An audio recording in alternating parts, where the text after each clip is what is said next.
Okay.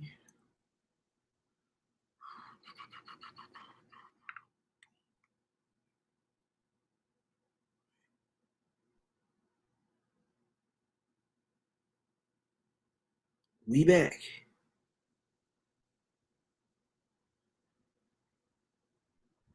All right, y'all. So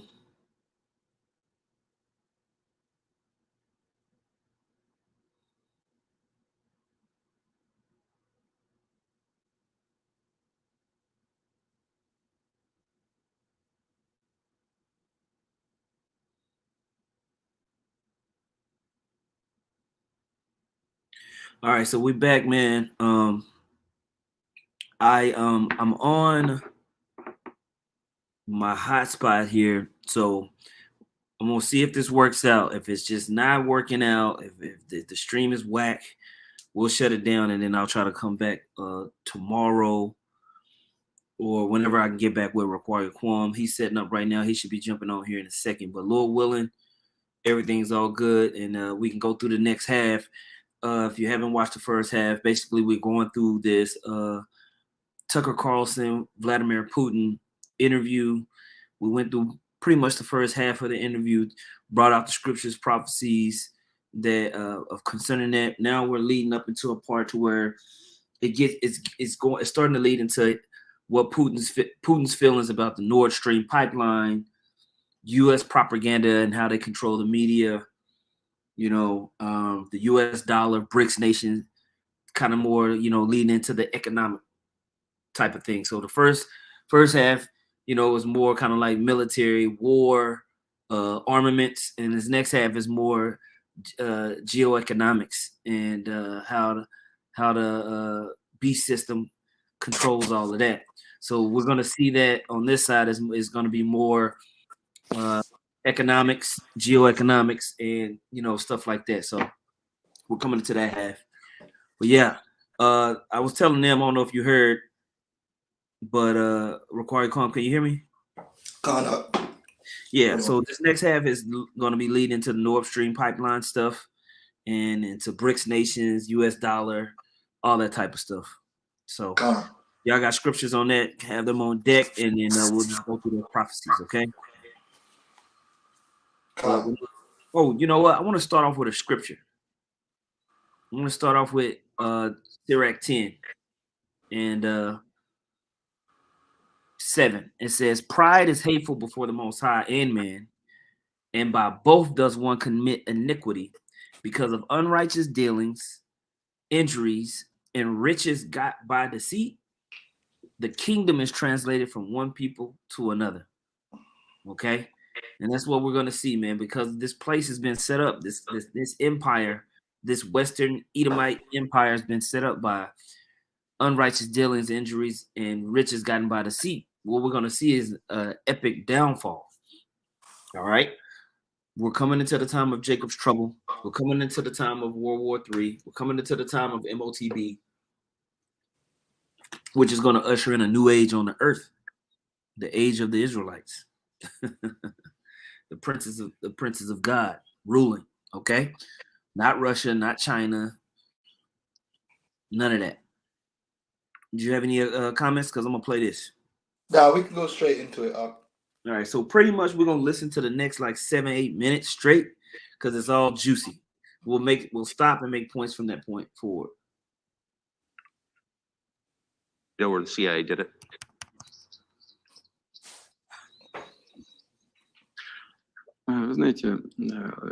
You know, I won't get into details, but people always say in such cases, look for someone who is interested.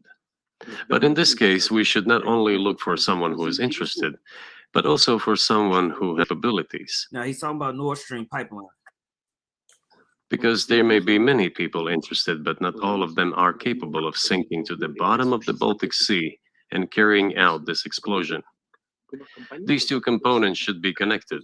Who is interested and who is capable of doing it? But I'm confused. I mean, that's the biggest act of industrial terrorism ever, and it's the largest emission of CO2 in history. Okay, so if you had evidence, and presumably given your security services, your intel services, you would, that NATO, the US, CIA, the West did this, why wouldn't you present it and win a propaganda victory?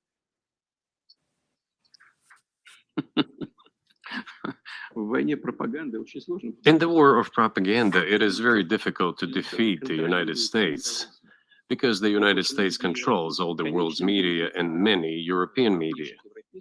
The ultimate beneficiary of the biggest European media are American financial institutions. Boom. So Putin is letting everybody know, like, American financial institutions, whether you want to talk about the conglomerate VC venture capitalist groups that basically organize and run all the media, all the JOOs that are locked into all of these different. They run what's it called? Basically Comcast and Clear Channel. What all of these basically the major networks that control media. You know, Amazon and everything like that. They control what you consume. That's a major part of war is to control propaganda, which we have a World War III algorithm on that. I believe it's called World War III algorithm propaganda. And we talk about that. They control what movies you can watch, what's pulled up on your YouTube and social media. Obviously, we see these major mainstream media networks and what they push out all day. So what do? They basically control your mind. They control what people think, how they perceive things. All right. And that's power, man. That's extreme power. All right. Did you have anything on that, bro? No, it's just that scripture comes to the mind where it says their tongue walketh through the earth. Mm-hmm. You know that. Yeah, part of that is that media, man. You know. Somebody can put that on the comment board, Bubba Kusha. Yeah, Psalm 73 and 9. You know. You want me to read it? Oh, no, sorry, we can keep going if you want. Keep going. Okay. Yeah. Don't you know that? So it is possible to get involved in this work, but it is cost prohibitive, so to speak. We can simply shine the spotlight on our sources of information, and we will not achieve results. It is clear to the whole world what happened, and even American analysts talk about it directly. It's true. Yes, but here's a question you may be able to answer. You worked in Germany, famously. The Germans clearly know that their NATO partner did this, but it damaged their economy greatly. It may never recover. Why are they being silent about it? That's very confusing to me. Why wouldn't the Germans? And we already know why the Germans are silent about it. Why? Because they got power with the beast for an hour. And then basically the Most High is going to have to put it into their mind to set fire against her, you know, because the Nord Stream pipeline situation devastated the energy markets for Germany and a lot of those nations over there in Europe. So now that they don't have the access to cheap energy and natural gas and oil. So if you've been following it, the energy prices over there in Europe have been crazy. I know the energy prices in the UK have been pretty bad, huh? Hey, pretty much doubled, man. Hey, yo, they killing us, man. They killing us. A lot of industries are shutting down all the way through Europe, just based upon energy costs alone. You know, Right. They can't be competitive with other areas in the world. Right. You know, China and so forth, because part of the cost of production is energy. And if you're in an industry like, for instance, I believe it's aluminium production, that uses electrolysis, right? So a big part of your overheads is electricity. Yep. So, you know, a lot of the industry, and Germany is very industrious. They made a lot of products. Well, if them products aren't competitive.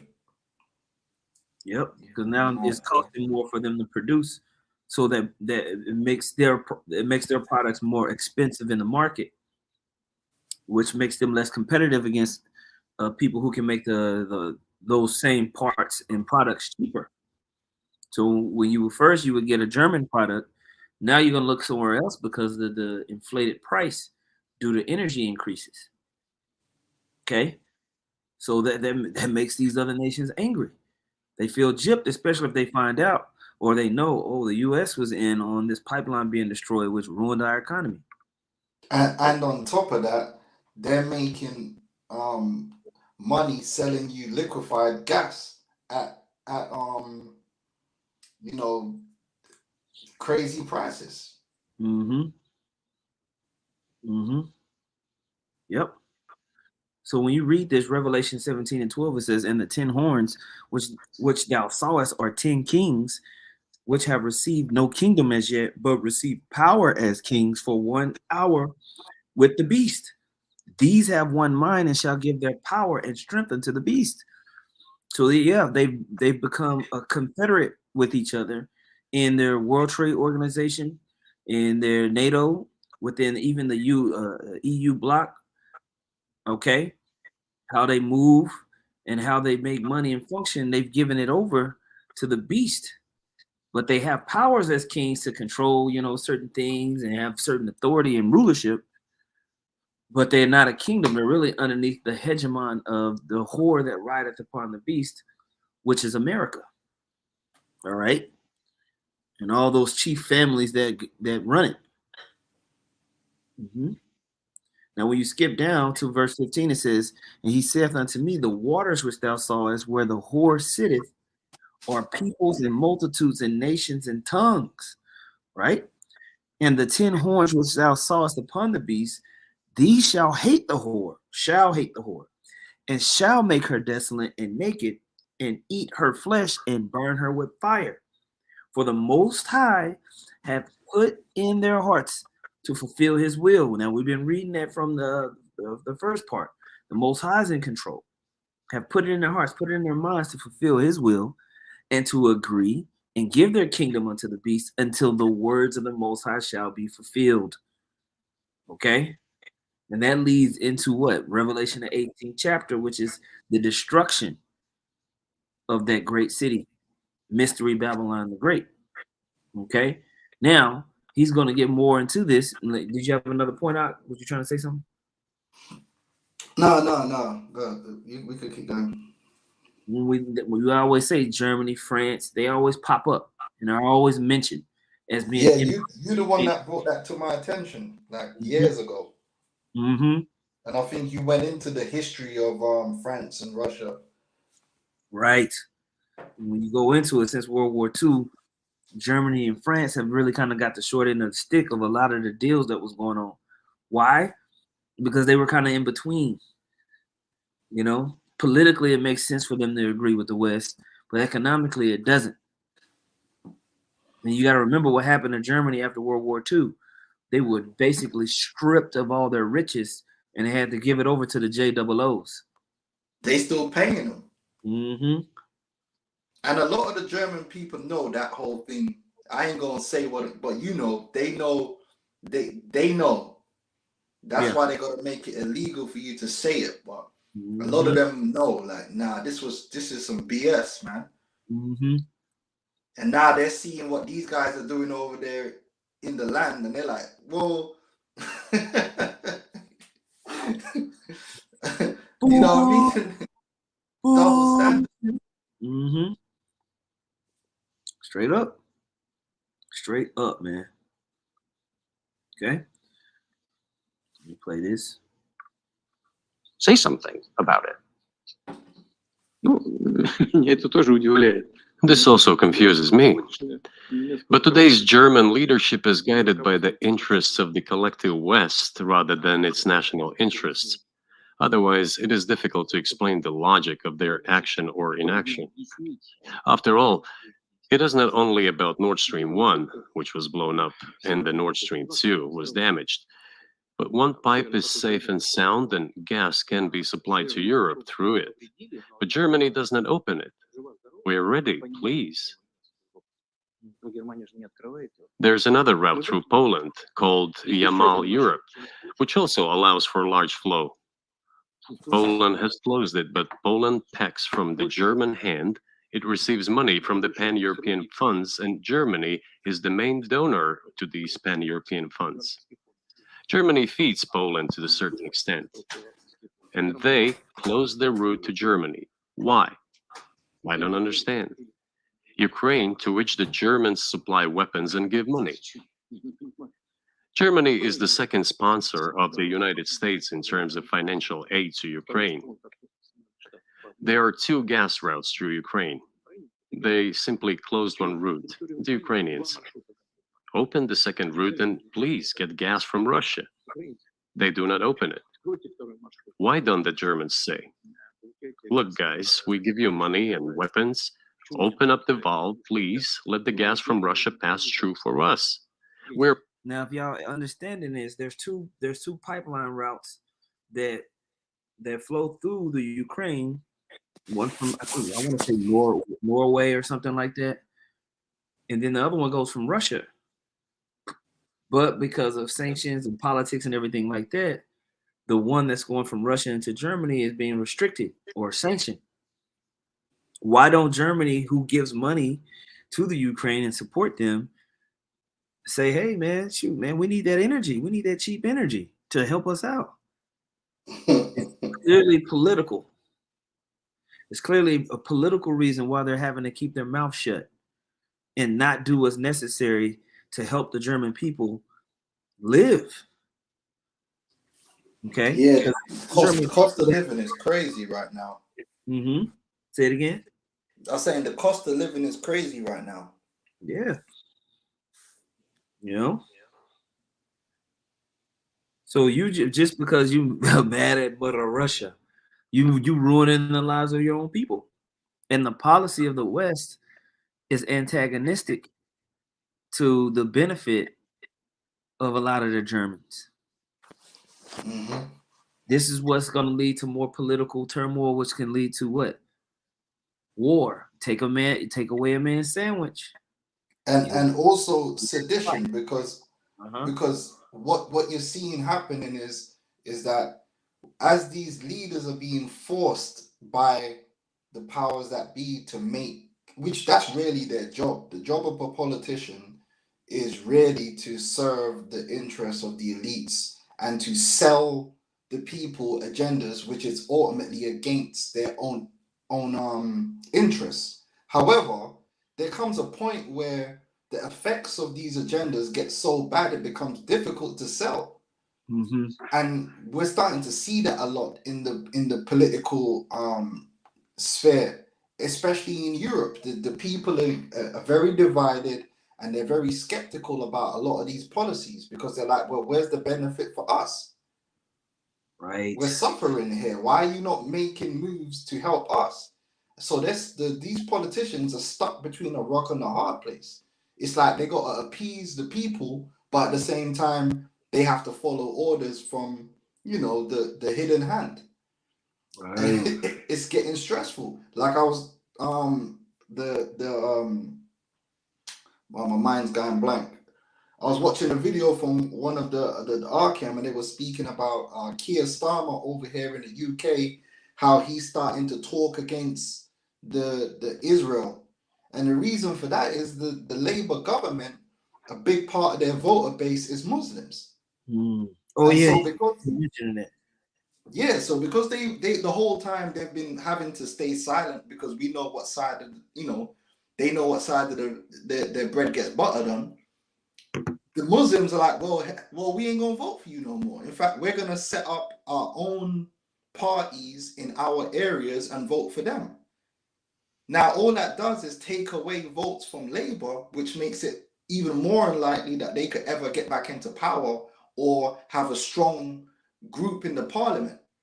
And so they're under pressure now. Like, what do we do? Do we condemn Israel or do? And so it's a sticky political game, but that's happening all over Europe. And all that's going to lead to is you're going to get groups of people that are going to say, look, to hell with these politicians. And that's in the scriptures. There shall be sedition among men, and they shall not regard their kings nor their princes, because people are going to wake up to the fact that these politicians don't serve the people. They serve the elites and themselves, basically. Absolutely. And it also goes into what the scriptures talk about in the book of Daniel, where it talks about how the feet were mixed with iron and miry clay. Mm. You know, this empire is basically iron because of the military might, but miry clay because they're mingled with all these different type of people. All right, you have these Muslim groups, Christian groups, atheist groups, LGBTQTH groups. You know, wokeism. Okay, the political left versus the political right, the middle class versus everybody else. Hmm. So it's just all these different fractions and ideologies trying to be forced to mingle together. It makes the nation weak.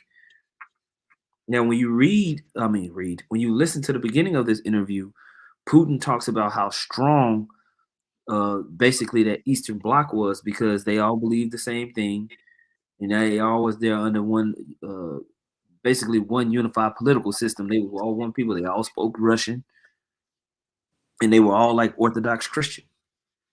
You know, and how because they was unified, it was a strong nation. Well, now when you look at the West, it's a completely different sphere. It's just a gobbledygook of mixed up beliefs and everything. So yeah, you was about to make another point out. No, we good. We good. Okay, I'm gonna keep playing.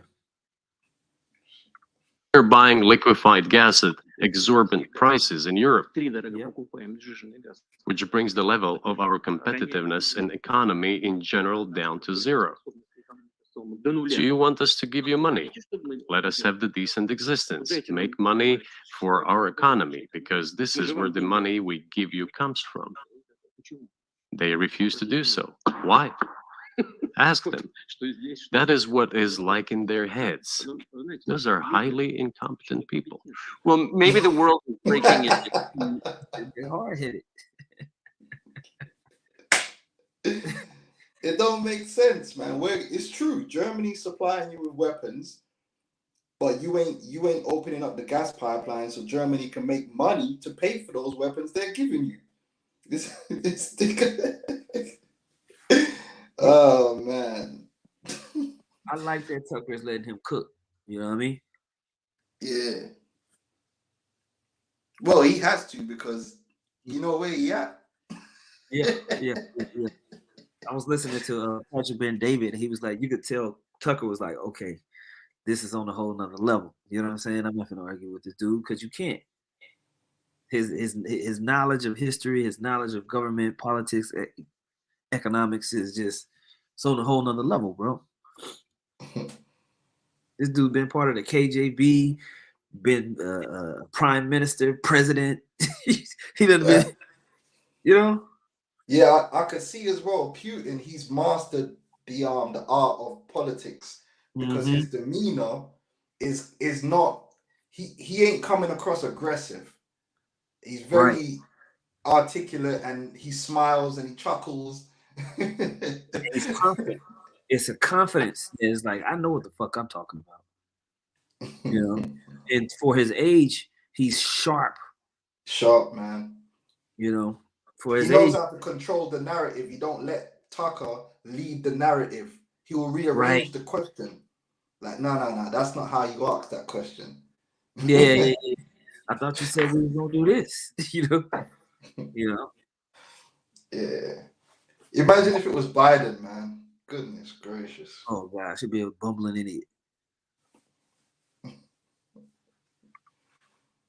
Hemispheres, one with cheap energy, the other without. And I want to ask you that if we're now a multipolar world, obviously we are. Can you describe the blocks of alliance? Who is in each side? Do you think?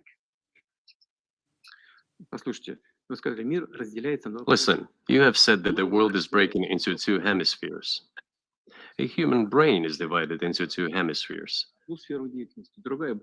One is responsible for one type of activities, the other one is more about creativity and so on. But it is still one and the same head. The world should be a single whole. Security should be shared rather than meant for the golden billion. Now, this is where when y'all see me do some of the economic stuff, I tell you that this is two sides of the same coin. Because he has that same New World Order rhetoric. He just brings it in a different type of flavor. All right.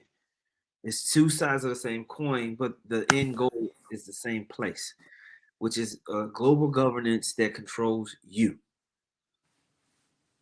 All right. Whether you're looking at the World Bank, the International Monetary Fund, and all these financial institutions versus the BRICS nations. The BRICS nations and their banks. They're all arching towards a digital godhead system. Point blank period. Okay. That is the only scenario where the world could be stable, sustainable, and predictable. Until then, while the head is split in two parts, it is an illness, a serious adverse condition. It is a period of severe disease that the world is going through now. But I think that thanks to honest journalism, this work is akin to work of the doctors. This could somehow be remedied. Well, let's just give one example, the US dollar. Now, as we go into this next stage of presidential elections, basically ousting the Biden administration and coming into whatever or what, that's why you'll see someone like Tucker Carlson, who's juiced in, have a sit down with Putin and bring humanity to that hemisphere. Why? Because it's going to be connected. Okay, they want it connected, but it's going to take chaos, potential threats of war, everything like that, in order to bring it. They're going to have to crash the economy that we understand. They're going to have to bring it down to say that we need a solution. This is not working anymore. Okay. But as we read previously, an evil thought is going to be put in the minds of the kings of the earth to what? Continue to fight, continue to have war, push the goddamn button.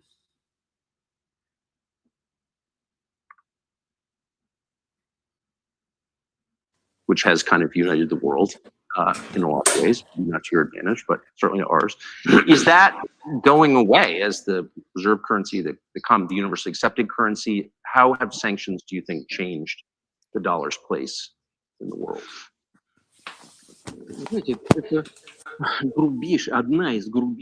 You know, to use the dollar as a tool of foreign policy struggle is one of the biggest strategic mistakes made by the US political leadership. The dollar is the cornerstone of the United States power.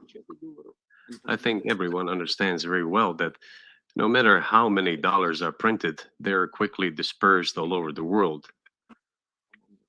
Now, if you've been watching the World War III Algos, and you've seen us go and talk about the US dollar and its power, what Putin is describing to you is basically he's telling you we could just keep printing and it would do nothing. Why? Because it's the reserve currency of the world and it's ubiquitous to the whole world, really.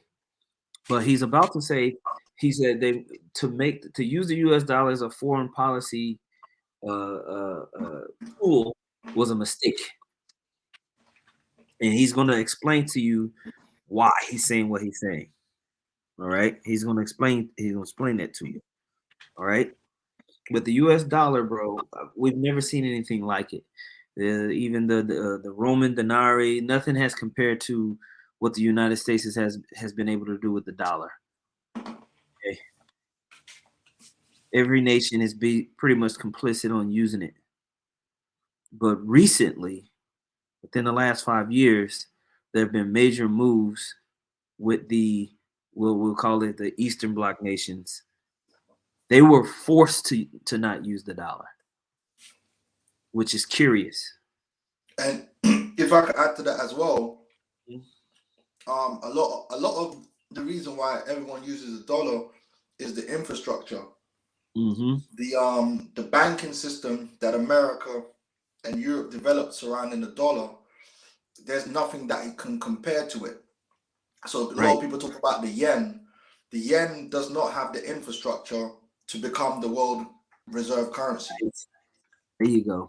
based upon the old world banking system. However, what's interesting is with the onset of this new technology that the BIS and the IMF is promoting, the CBDCs, there's new top technological systems which allows for foreign exchange, which is a new infrastructure which can replace the old infrastructure that the dollar dominates. Mm-hmm. So that's why you're seeing these nations are embracing CBDCs so they can transact with each other using these new systems. Mm-hmm. So that all leads into the MOTB. And that's a plan. That's a planned thing from both sides. Okay. Mm-hmm. All right. He's going to explain to you why, because it really doesn't make sense for them to put sanctions on anybody to restrict them from using dollars. That's counterproductive towards the American hegemon. Okay. You wouldn't want them to strengthen their currency versus yours, or means of transacting versus yours like that. Now, can China? Do they have a? Is the Chinese yuan powerful enough to become the world reserve currency? Absolutely not. So they have to flow into something like a CBDC. That's the only thing that will make sense if everything crashes, right? I hope this is making sense for everybody. Y'all let me know this is making sense. I put a article into the chat that kind of speak on this more if you want to get nerdier about it. I want to read something real quick, Baba Kusha. Where's it at? Where's my scripture? Where is my scripture? I want to read this real quick. This is the book of Isaiah 47, verse 9. It says, but these two things shall come to thee in a moment, in one day, the loss of children and widowhood. They shall come upon thee in their perfection, for the multitude of thy sorceries and the great abundance of thine enchantments. For thou hast trusted in thy wickedness. Thou hast said, none seeth me. Thy wisdom and thy knowledge, it hath perverted thee. And thou hast said in thy heart, I am, and none else beside me. Because that's kind of the mindset that we have, that we see from Edom, American Edom. Therefore shall evil come upon thee, thou shalt not know from whence it riseth, and mischief shall fall upon thee, thou shalt not be able to put it off, and desolation shall come upon thee suddenly, which thou shalt not know. Stand now with thine enchantments, and with thine multitude of sorceries, wherein thou hast labored from thy youth. And this monetary system is a part of those enchantments and sorceries. Okay? If so be thou shalt be able to profit, if so be that thou mayest prevail. Okay? Thou art wearied in the multitude of thy counsels. Let now the astrologers and stargazers and monthly prognosticators stand up and save thee from these things that shall come upon thee. Okay? So now your wise men, those who run your governments, those who run your economies and policies, let them stand. Let these warlocks that you have within your gates, let them come and see if they can save you. But we already know that it's not going to work. Okay? Did you have anything required, Kwame? Yeah, definitely. The dollar's a talisman. Mm-hmm. The dollar's heavy witchcraft, man. If you look at all the wickedness people do over the dollar, there's a reason for that. It's actually a form of witchcraft built into that whole thing. Mm-hmm. That's why they got the all the different inscriptions. It's all witchcraft, man. Sigils and all that. It is an enchantment. Wow. Okay. But it's saying that they that link is not working. Let me see.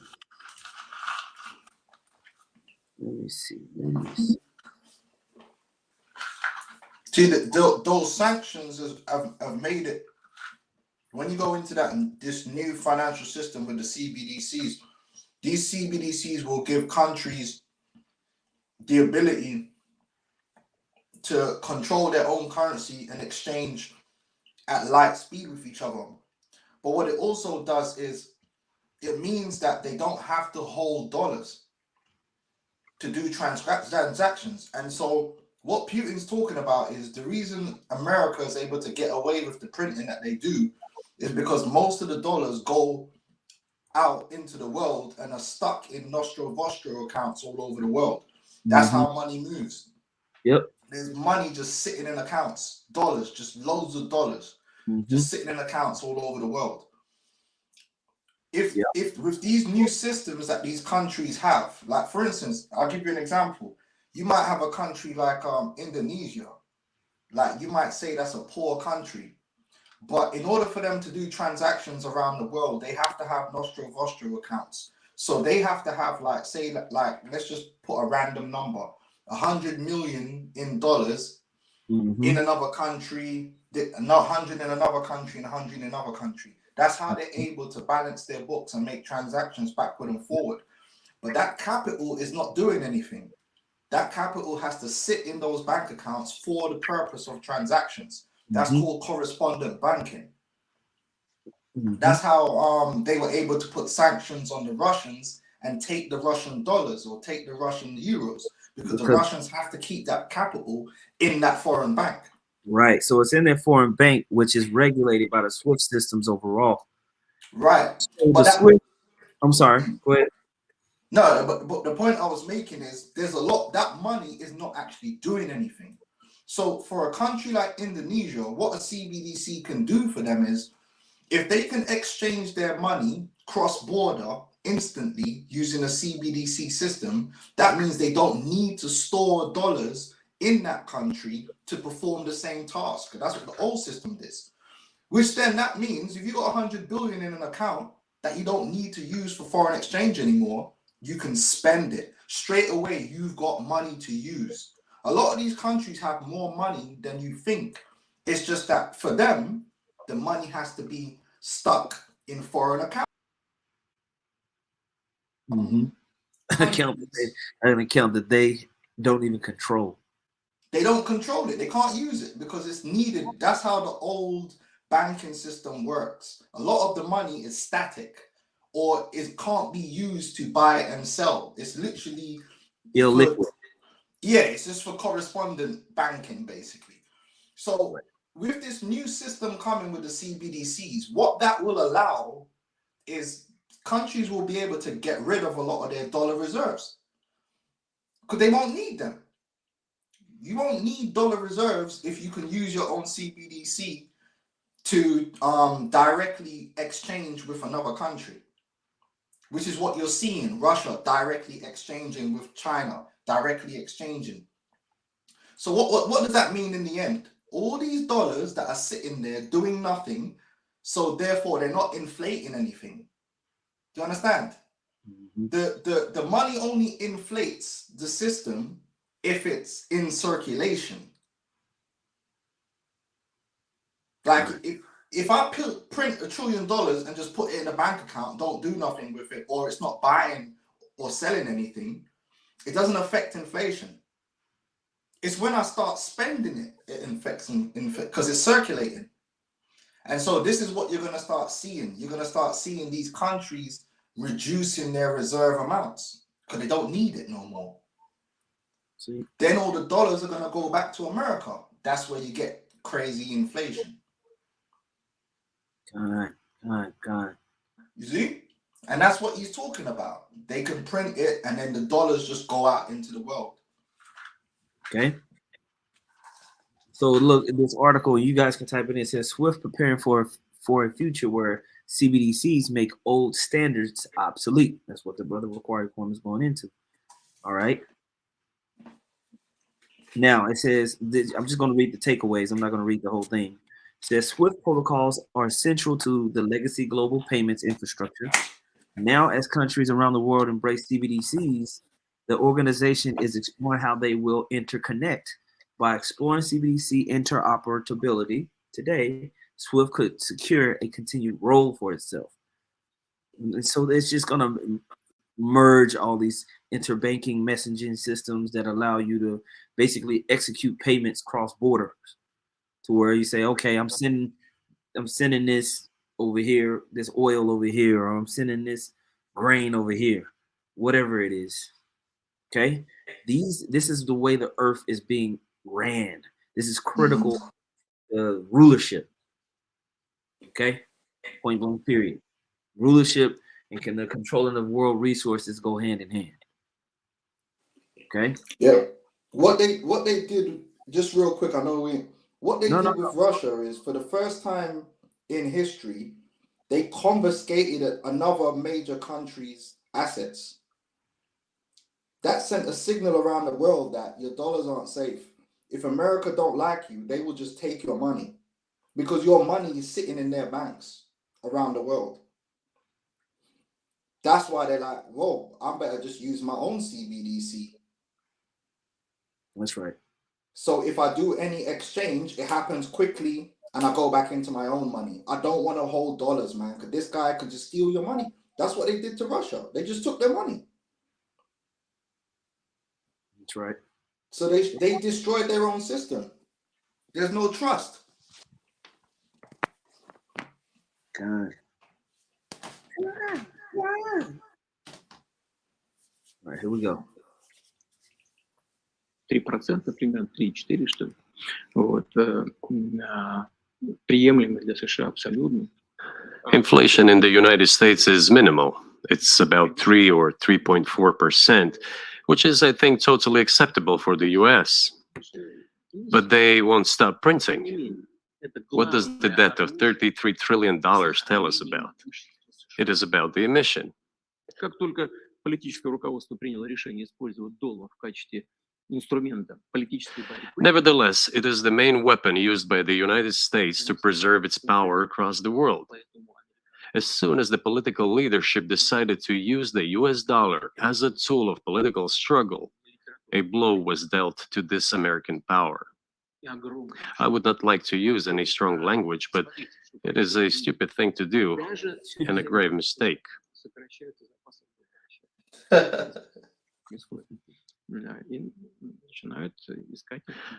Look at what is going on in the world. Even the United States allies are now downsizing their dollar reserves.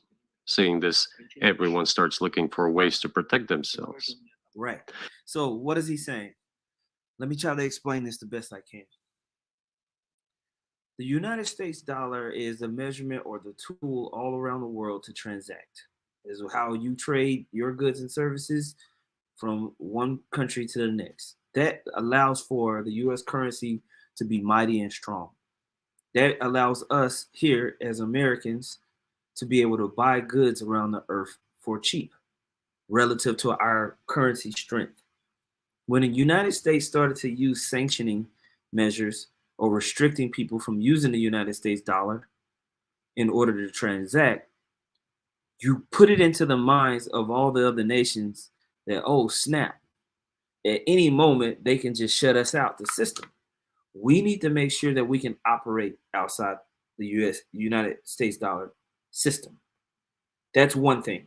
The other thing is, if you have supply of something, if the United States dollar supply is constantly being increased, they're constantly printing dollars, so that the supply of the dollar is always going up.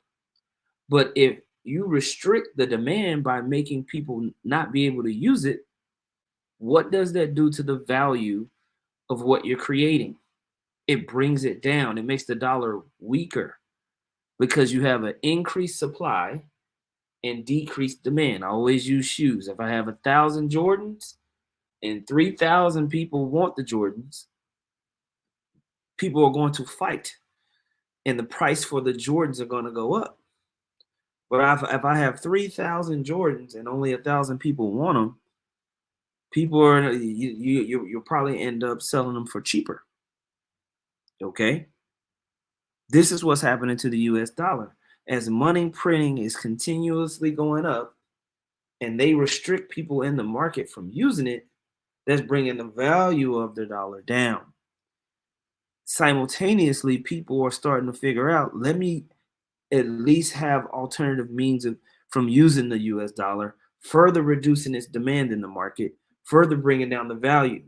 Do you think the United States, or whoever runs the economy, do you think they don't know that? If a nigga on YouTube that's calling themselves an Israelite knows that, of course they know that.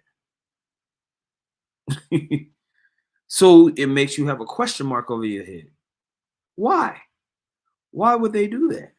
They must have some alternative thought for the future, which require Kwam just explain CBDCs in the MOTB system. Okay? Did that make sense, bro? Yeah, Khan, that's exactly what it is, man. And that's why the US, even though they know it's the future and they're bringing the CBDC, they're dragging their feet, man, because they know, like, once this system really comes through, things ain't gonna be the same. You know what? Why would America be dragging its feet? If you know it's America, but in terms of regulations, America should be at the forefront of this thing. But they're really behind. They're behind Europe, they're behind the East. Why is that? Because this new system doesn't favor them. Yep. And they need maximum chaos for a transition. And I think the elite really have the US up for, like, hey, you know, we don't care, you know. Let them burn. There's an article, I don't know if you could pull it up, from the Atlantic Council. What's it called? It's entitled CBDCs will further fragment the global economy and could threaten the dollar. And there's a segment at the bottom about the risks to the dominant role of the US dollar.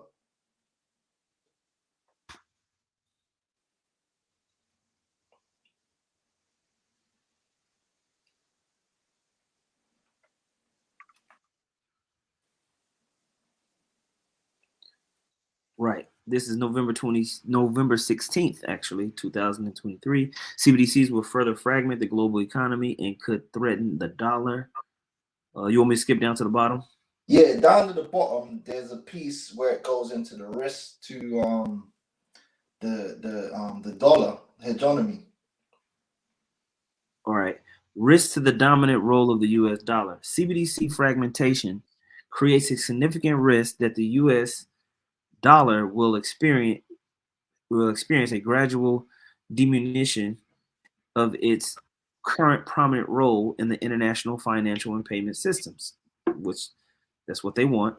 First, clusters of interoperable CBDCs will greatly reinforce the already growing tendency of using local currencies in bilateral and eventually plurilateral cross-border payments.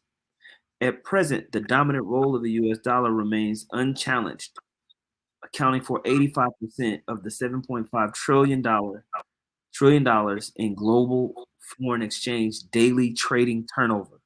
That is absolutely incredible.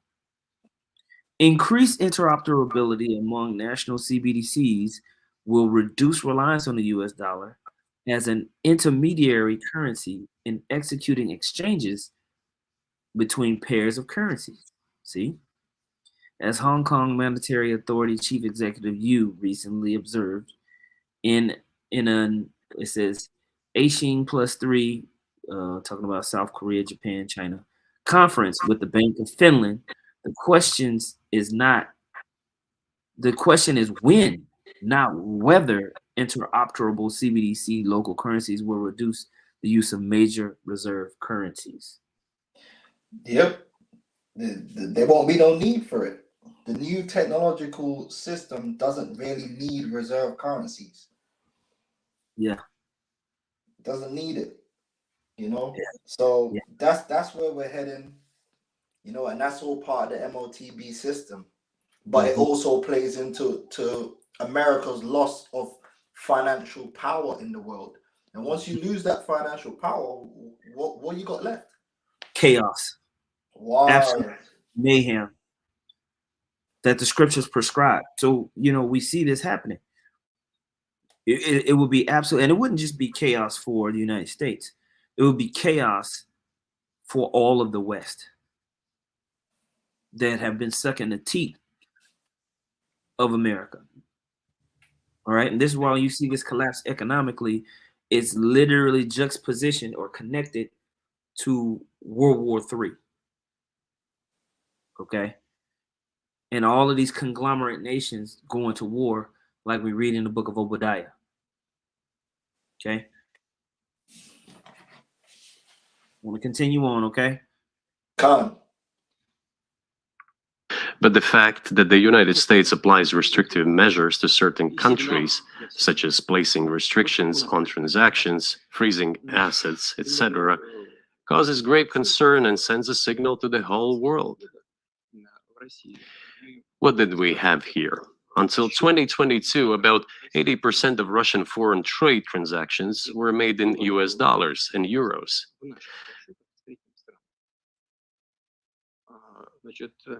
US dollars accounted for approximately 50% of our transactions with third countries, while currently it is down to 13%. It wasn't us who banned the use of the US dollar.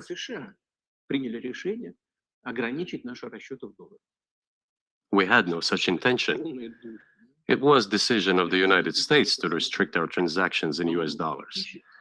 I think it is complete foolishness from the point of view of the interests of the United States itself and its taxpayers, as it damages the US economy, undermines the power of the United States across the world.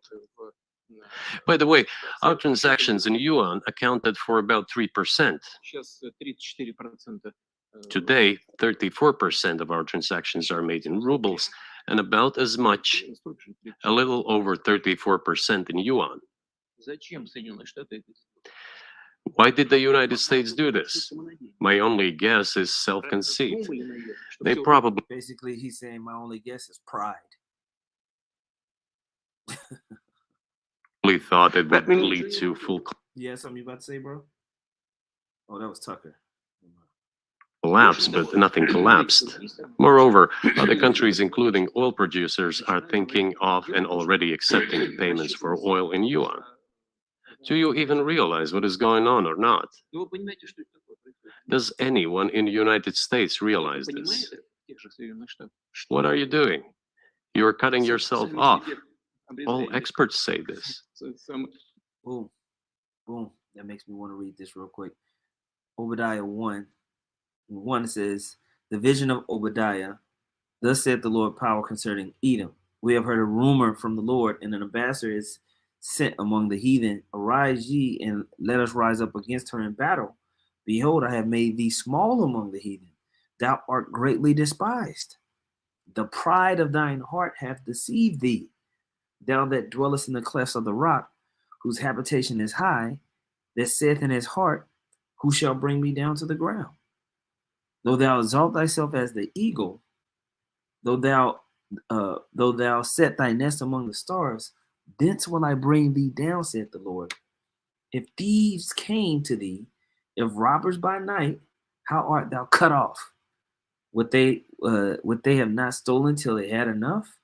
If the grape gatherers came to thee, would they not leave some grapes? How are the things of Esau searched out? How are his hidden things sought up? All the men of thy confederacy have brought thee even to the border. The men that were at peace with thee have deceived thee and prevailed against thee. They that eat thy bread have laid a wound under thee. There is none understanding in him. This is what's happening, man. These nations are seeing Esau move treacherously, and they're making countermeasures. And they have made countermeasures. Okay? So a wound is being laid economically, politically, military-wise, all those in all those different ways to counter American pride and exuberance. Okay? That's why it says the kingdom is going to be transferred from one people even unto another. Straight up and down. Okay? That's right. That's right. Gmsdallas put it seems they are purposely destroying American economic strength, and they want a conflict with Russia. Yeah, that pride. It's that pride. It's been put in their mind. We always make this point. The way Esau had everything structured, really, he should have just chilled out. Really, he could have just kept operating with the American dollar as a world reserve currency. You got military bases everywhere. Pretty much everybody's underneath your thumb, but you just keep pressing. It has to be pride. Okay? That's why it talks about in Habakkuk, the 2nd chapter, somebody put that Habakkuk 2, 5, 6, and 7. He would never have enough, man. He is as death. He ain't gonna stop. Did you have anything required on? Nah, exactly that, man. Peak pride. Yep. They're about to get that rug pull. That's right. Вот что всегда... Ask any intelligent and thinking person in the United States what the dollar means for the US. But You're killing it with your own hands.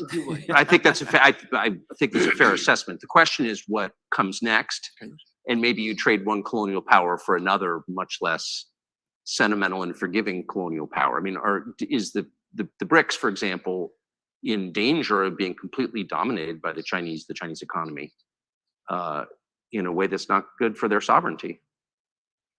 Do you worry about that? Эти страшилки... нам Well, we have heard those boogeyman stories before. It is a boogeyman story. We're neighbors with China. You cannot choose neighbors just as you cannot choose close relatives. We share a border of 1,000 kilometers with them. This is number one. Second, we have a centuries-long history of coexistence. We're used to it. Third, China's foreign policy philosophy is not aggressive. Its idea is to always look for compromise, and we can see that. The next point is as follows. We're always told the same boogeyman story, and here it goes again, through an euphemistic form, but it is still the same boogeyman story. The cooperation with China keeps increasing. The pace at which China's cooperation with Europe is growing is higher and greater than that of the growth of Chinese-Russian cooperation. Ask Europeans, aren't they afraid? They might be, I don't know. But they are still trying to access China's market at all costs, especially now. Even the United States, definitely is interacting with the Chinese markets. Okay? That's why we know it's all going to burn together when they want to roll into the MOTB systems, like it talks about there. And it was that 2nd Ezra, the 16th chapter. Woe unto you, Babylon and Asia. Okay? Because they're adopting the same predatory capitalistic style as America and the West. And China's in bed with the West. Straight up. Okay? They're in bed with the West. And the consumerism of the West is critical for Chinese profits. Critical. Don't get it twisted. That they are facing economic problems. И китайские. Chinese businesses are also exploring the European market. Do Chinese businesses have small presence in the United States? Yes, the political decisions are such that they are trying to limit their cooperation with China. It is to your own detriment, Mr. Tucker, that you are limiting cooperation with China. You are hurting yourself. It is a delicate matter, and there are no silver bullet solutions. Just And now we see Putin's pride. Right? Now you're looking at Putin's pride. Now he's underestimating United States economic power. Okay? That's why when you read Revelation, the 18th chapter, all of these nations are going to mourn after her. Why? Because the fall of this place is going to be the fall of their surrounding regional economies as well. They're all going to fall together. Okay? This is why whoever they ain't going to be China comes on top. No. You read, they're gonna lament for Babylon the Great. Revelation 18:9. The kings of the earth who have committed fornication and lived deliciously with her shall bewail her and lament for her when they shall see the smoke of her burning, standing afar off for the fear of her torment, saying, Alas, alas, the great city Babylon, that mighty city, for in 1 hour is thy judgment come. And the merchants of the earth shall weep and mourn over her, for no man buyeth her merchandise anymore. Okay. And you juxtaposition to that, let's see.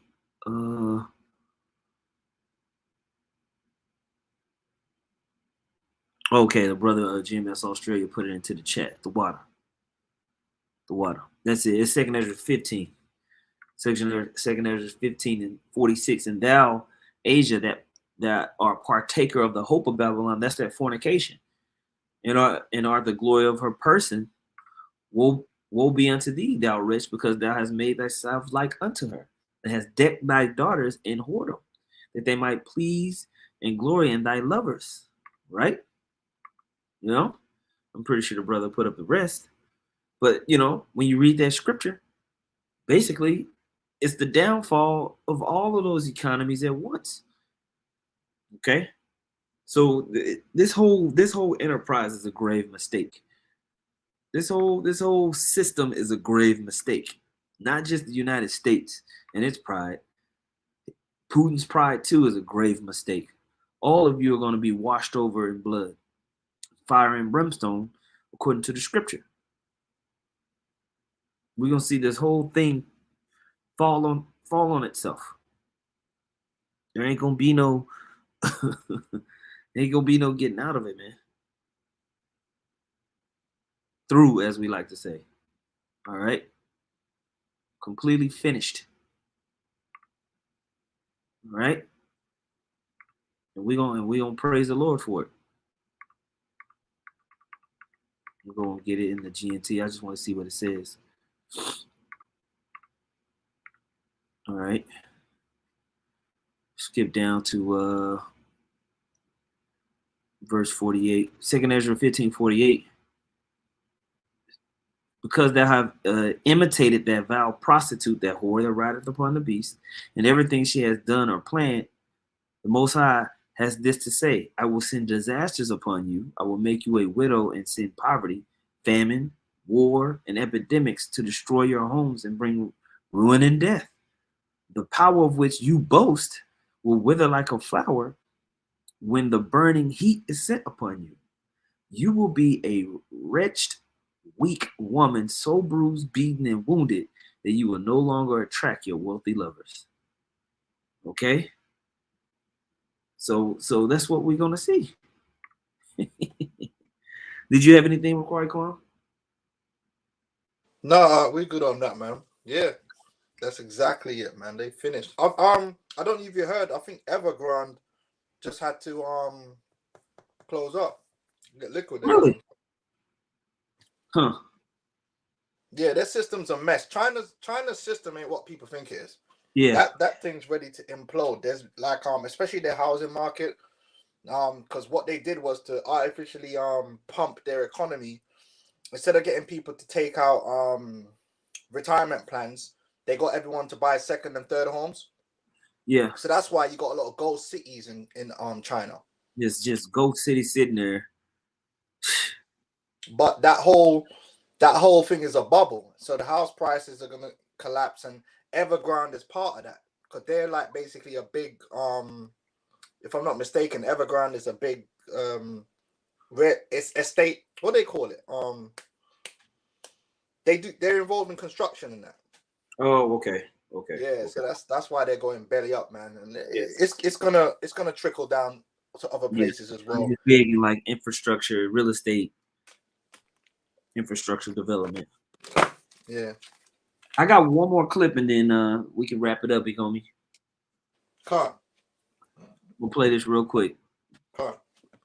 Future. Она не во внешних проявлениях, и в том, чтобы ходить. As for religion in general, Или бить головой в пол. Она в сердце. you know, it's not about external manifestations. Boom. Oh, I forgot. Basically, Tucker Carlson is asking him, does he think there's like something spiritual, a spiritual reason why all of this is happening? He's like, no, this is just the nature of kingdoms. Matter of fact, I'm gonna rewind it a little bit, showing you that he doesn't even really understand that the Most High is working on his mind. Now we went through these scriptures, but this is a part where he actually talks about it. That is why patriotic sentiment is so Then, strong. You know what? Yeah, I think the reason he answered it like that is because Tucker was trying to lead him into basically putting himself forward as like some kind of religious nut. Because he was basically, you know, like them guys say, America's the great Satan. That's basically where he was trying to lead Putin. Like, oh, your religious views is this why you see the West you do, right? You do. So that's why he was like, look, man. And then he kind of went into that, you know. Okay. It's like you ain't gonna trap me up with that. Yeah, he tried to make him look like a religious nut. Yeah. I'm gonna play it. No, but can I say that the one way in which the religions are different is that Christianity is specifically a nonviolent religion. Jesus says, turn the other cheek, don't kill. How can a leader who has to kill of any country, how can a leader be a Christian? How do you reconcile that? How do you ask the American president that? Очень легко. Если речь идет о защите себя и своих. Did you want to make a point real quick? No, I'm saying, I never heard nobody ask an American president that. Right. What the? What? Yo, so he's the first Christian that's in. What's going on? Right. I've never heard them ask an American president about their Christianity and whether there's a conflict of interest when they want to go to war. Right. They always say God has led us to war. You got Benjamin, yet not a Jew, talking about you know, this is this is us coming up against the Amalekites. Yeah, that's a religious nut. Right.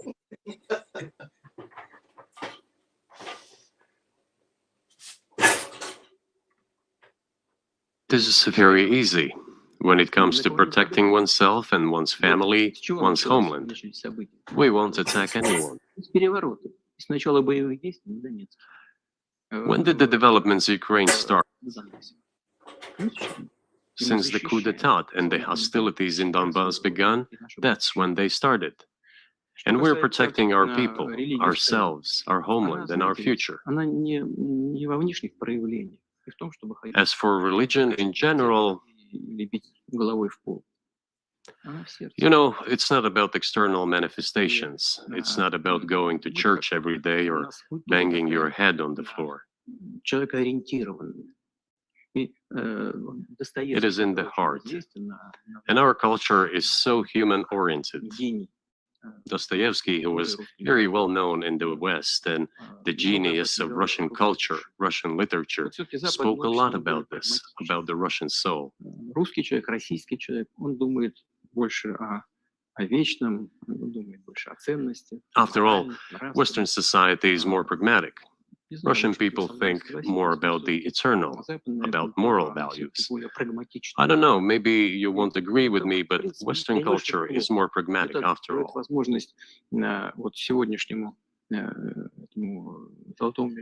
I'm not saying this is bad. It makes it possible for today's golden billion to achieve good success in production, even in science and so on. There's nothing wrong with that.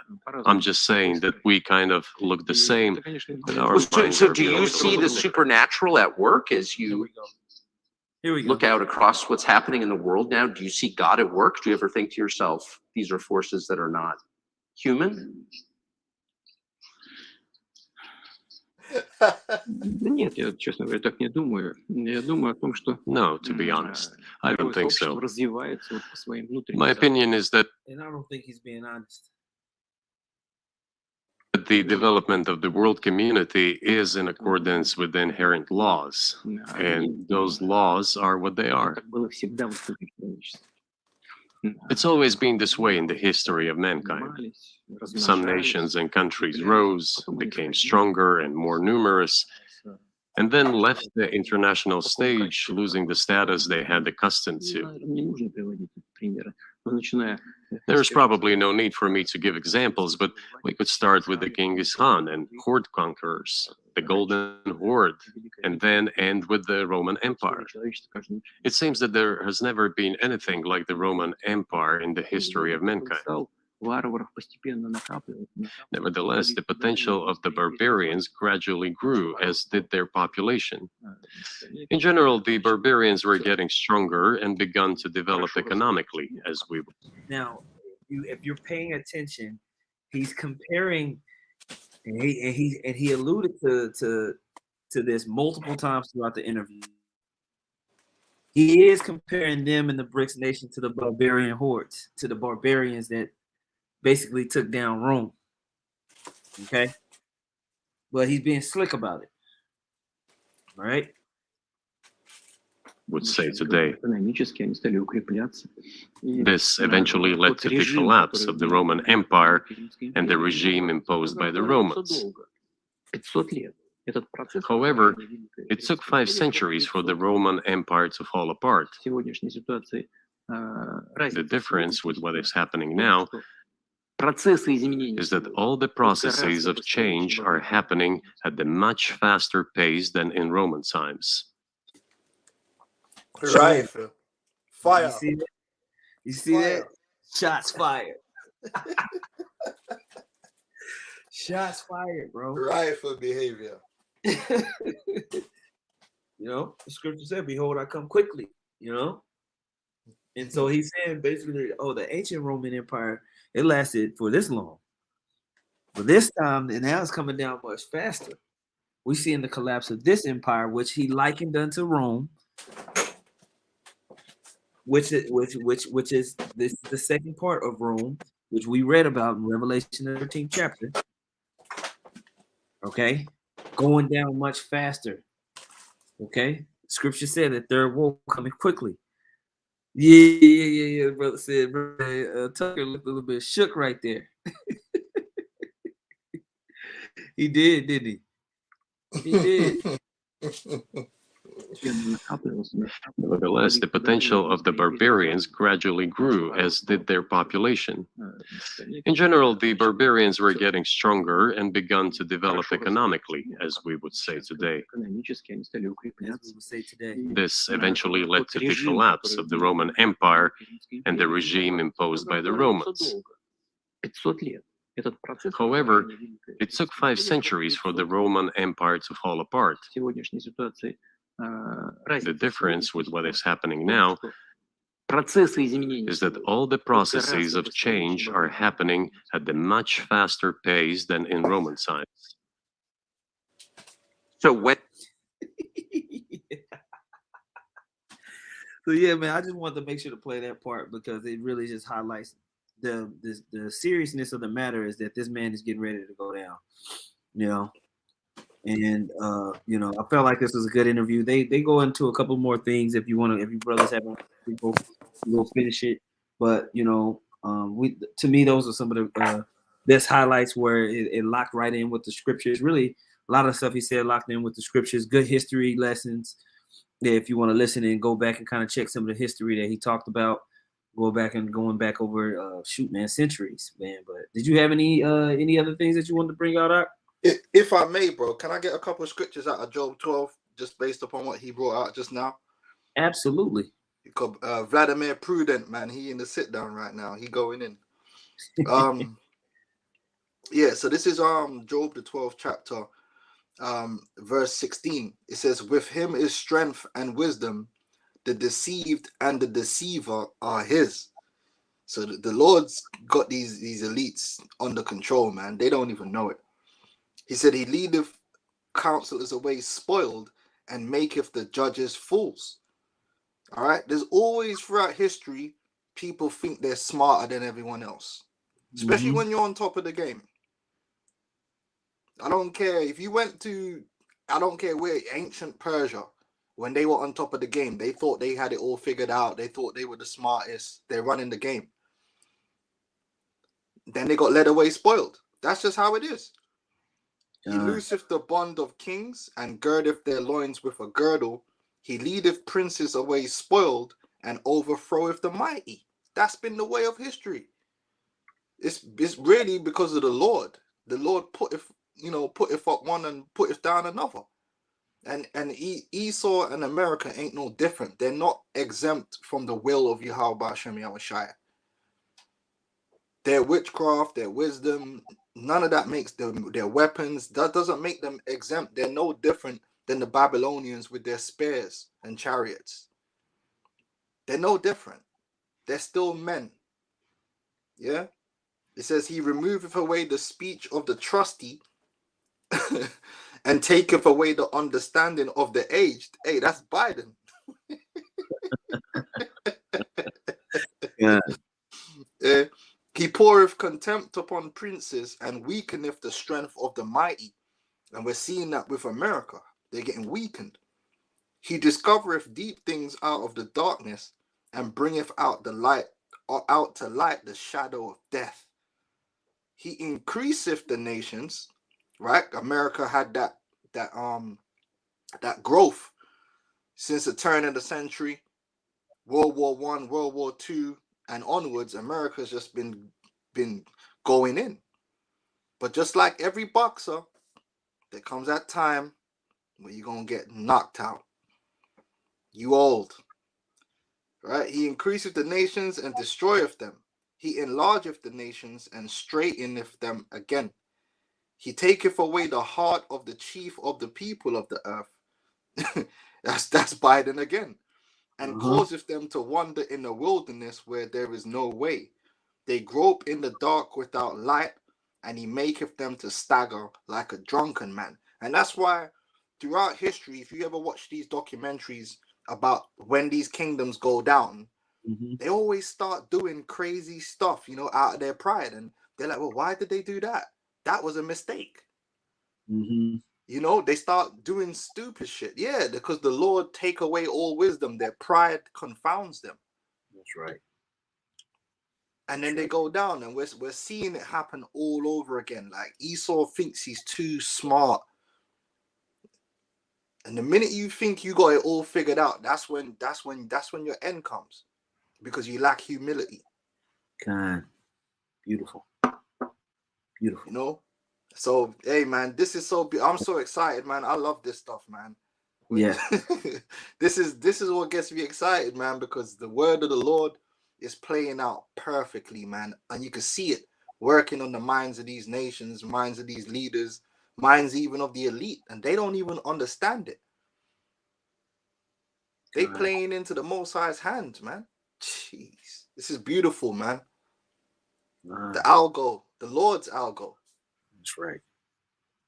That's what I wanted to say, huh? No, that's a great point. I think that's a great place to shut it down, man. And like I said, this is part 2. If you haven't watched, we did part 1 earlier today. So if you didn't catch that, you can catch the beginning part of our review of the Putin interview and going through the scriptures. So all you Akim that put scriptures up, the water, like this one right here, that Jeremiah 51, and is a perfect scripture that goes along with what we've been talking about. I see also the brother put Isaiah the 13th chapter, excellent scripture that goes in what we're talking about.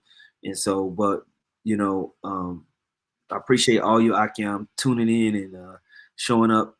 And so, Baba Kushab, man, run it back and put the comments on the down in the comment section below if you didn't get to post a comment here in the chat. So, with that being said, man, we're gonna say once again, call halal Yahweh Bahashim Yahweh. Double honors to the apostle, great millstone. Much peace, love, and salutations to Yakim out there pushing his words sincerity and truth, man. Shalom. Shalom.